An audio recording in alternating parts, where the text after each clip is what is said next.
নির্বাচন কমিশনের সামনে জাতীয় নাগরিক পার্টি এনসিপির বিক্ষোভ অনুষ্ঠিত হওয়ার কথা রয়েছে। সেখানে রয়েছেন আমাদের সহকর্মী কিশোর জাহান। এই পর্যায়ে আমরা তার সাথে সরাসরি যুক্ত হচ্ছি।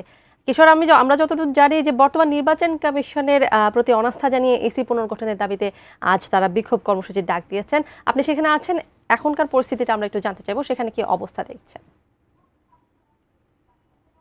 সকাল থেকে এসে আমরা আসলে যেটা দেখেছি, আজকে যেহেতু এনসিপির বিক্ষোভ আছে, গতকালকে রাত্রে তারা এই কর্মসূচিটি ঘোষণা দিয়েছিল, যে কারণে সকাল থেকে কিন্তু আমরা দেখেছি এখানে নিরাপত্তা কিন্তু বেশ জোরদার করা হয়েছে এবং এনসিপির এই বিক্ষোভ কর্মসূচিকে কেন্দ্র করেই আসলে এই বাড়তি নিরাপত্তা নির্বাচন কমিশন ভবনের সামনে। এবং সকাল থেকে আসলে আগারগাঁয়ে এখানে যেই কড়া অবস্থান আমরা দেখতে পাচ্ছি, সেখানে আমরা আসলে পুলিশের পাশাপাশি র্যাবকেও দেখেছি আসলে এখানে টহল দিতে, এবং ভবনের সামনের রাস্তায় কাঁটাতার দিয়ে কিন্তু দেখতেই পাচ্ছেন যে ইতিমধ্যে আসলে ব্যারিকেড দেওয়া হয়েছে।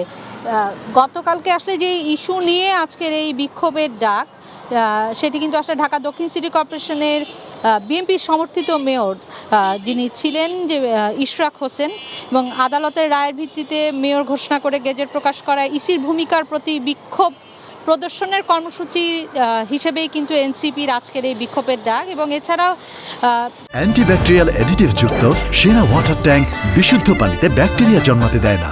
বর্তমান যে ইসি আছে, ইসির বিরুদ্ধেও বিএনপিকে ইঙ্গিত করে কিন্তু বাড়তি সুবিধা দেওয়ার অভিযোগ কিন্তু তুলছেন এনসিপির নেতারা। এবং একটি কথা বারবার বলা হচ্ছে, সংস্কার কমিশনের যেই সংস্কারের কথা বলা হয়েছে, ইসি পুনর্গঠনের যে কথা বলছে, সেই দাবিটির সাথেও কিন্তু এনসিপির নেতাকর্মী যারা আছেন তারা কিন্তু একমত পোষণ করেছেন। এবং এই সব কিছু ঘিরেই কিন্তু আসলে আজকের এই বিক্ষোভের ডাক তা নিয়ে। এবং আমরা আসলে সকাল থেকে এসে এখানে যেমন বাড়তি নিরাপত্তার বিষয়টি দেখেছি, একই সঙ্গে কিন্তু দূর দূরান্ত থেকে এনসিপির যে নেতাকর্মীরা আছে তারা কিন্তু ইতিমধ্যে এখানে এসেছেন এবং অবস্থান নিয়েছেন।